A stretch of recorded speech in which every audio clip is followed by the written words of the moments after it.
Vous y êtes arrivé. C'est la journée de votre audience. Voici quelques trucs à savoir avant de vous rendre au palais de justice. Vous avez le droit d'avoir votre cellulaire, mais vous devez absolument l'éteindre avant d'entrer dans la salle d'audience. Il est aussi recommandé de porter une tenue sobre et soignée. Les couvre-chefs ne sont pas autorisés dans les salles d'audience, à moins qu'il s'agisse d'un signe religieux. La nourriture et les boissons sont interdites dans la salle d'audience. Des pichets d'eau et des verres sont mis à la disposition de tous dans la salle. Vous devez demander la parole au juge avant de parler. Lors de vos interventions, adressez-vous au juge et non à la partie adverse. Vous voyez également toutes les personnes qui se trouvent dans la salle d'audience. Quand vous parlez au juge, dites « Madame la juge » ou « Monsieur le juge ».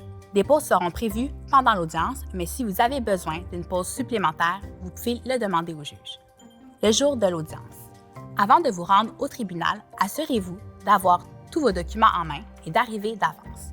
Une fois arrivé, prenez place dans la salle, présentez-vous au personnel judiciaire et attendez.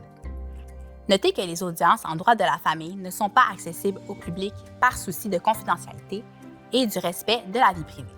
C'est ce qu'on appelle le huis clos. Seuls les parties, les avocats et le personnel judiciaire, incluant le juge, seront présents dans la salle. Lorsque le juge sera prêt à entrer, l'huissier audiencier annoncera son arrivée. Vous devrez alors garder le silence, vous lever et attendre que l'huissier audiencier vous dise de vous rasseoir une fois le juge en place. Le greffier audiencier vous demandera ensuite de vous présenter.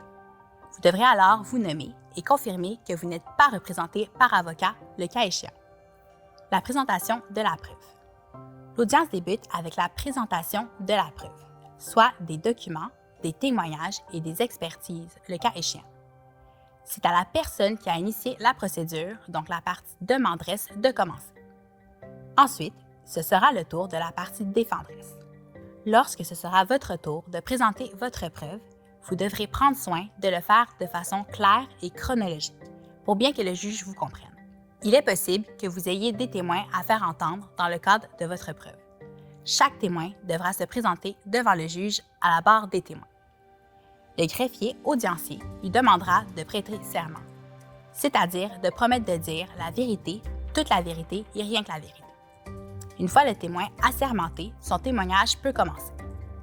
Vous pourrez alors procéder à son interrogatoire, c'est-à-dire lui poser les questions que vous jugez pertinentes. Attention de ne pas poser des questions suggestives, c'est-à-dire qui suggèrent une réponse.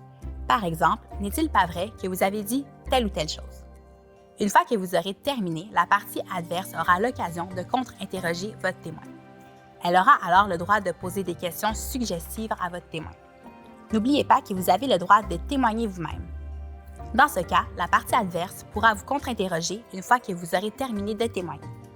Une fois la présentation de la preuve terminée, vous et votre ex-conjoint ou son avocat devrez faire vos plaidoiries, c'est-à-dire un résumé de vos demandes et vos arguments. C'est au demandeur de plaider en premier, suivi du défendeur.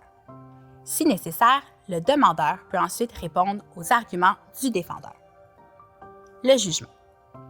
Une fois l'audience finale terminée, le juge peut décider de rendre son jugement sur le champ ou remettre sa décision à plus tard. On dit alors qu'il prend l'affaire en délibéré. Dans ce cas, le juge a entre 1 et 6 mois pour rendre sa décision selon le type de demande qui lui a été faite.